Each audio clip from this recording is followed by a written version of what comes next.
जलगांव जामोद तालुका के मनसाराम सत्तार सिंह वास्कले 30 अप्रैल को एक शादी समारोह के लिए भिंगराड़ा गए थे और वहां से लौटते समय दुपहिया वाहन पर सवार थे। तभी अचानक से सामने से तेज गति से एक वाहन उसके सामने आया और सामने से मनसाराम वास्कले की बाइक को टक्कर मारकर गंभीर रूप से घायल कर दिया।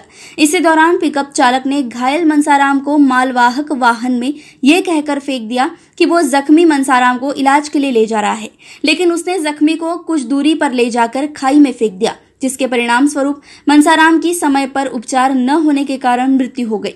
पुलिस थाना बकरिया एवं जामोद में आरोपी ड्राइवर मोगेश सोमन महाजन के विरुद्ध मामला दर्ज किया गया है। जलगांव से मनोज सनानसे की रिपोर्ट। मेढ़ामारी का है ना। जय हिंद जय भारत। मेढ़ामारी के जो वास्कले जी के साथ में एक्सीडेंट हुआ। एक्सीडेंट होने के बाद में उनको पहाड़ में फेंक दिया गया और आरोपी ने उसका कोई मतलब उपचार नहीं किया। उपचार करने के आप बोलिए, आपके उसमें उपचार करने के मतलब बात बता के वो पहाड़ में ले जाके फेंक दिया। आपकी क्या सूचना है, आप सब विस्तार इसमें बताइए। आपका पद भी बोलना, नाम भी बोलना। मी सौ संगीता बारेला, जय आदिवासी युवा शक्ती जयस नारी शक्ती जिल्हाध्यक्ष बुलढाणा।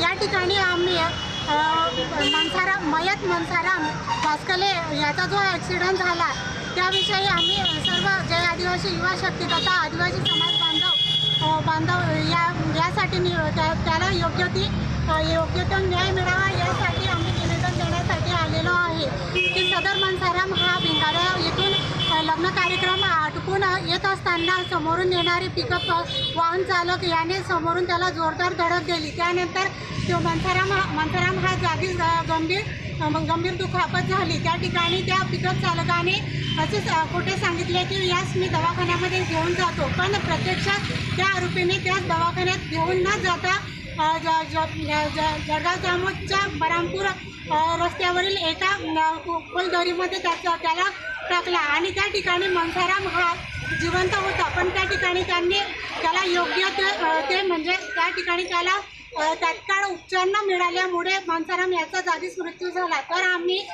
सर्व समाज बांधव या ठिकाणी विनंती करतो की सदर आरोपीस योग्य कलमे लावून पारदर्शक कारवाई करण्यात यावी, कारण की जळगाव जामोद बरामपूर रस्ता हा आदिवासी बहुल भाग आहे आणि या ठिकाणी जर हा आरोपी मोकाट सुटला तर असे कृत्य वारंवार घडतील अशी आम्हाला भीती वाटते। म्हणून आम्हा सर्व आदिवासी समाज बांधवांची हीच विनंती आहे की सदर मनसाराम यास योग्य तो न्याय मिळावे यासाठी आम्ही प्रशासनाला विनंती करतो। जय जोहार।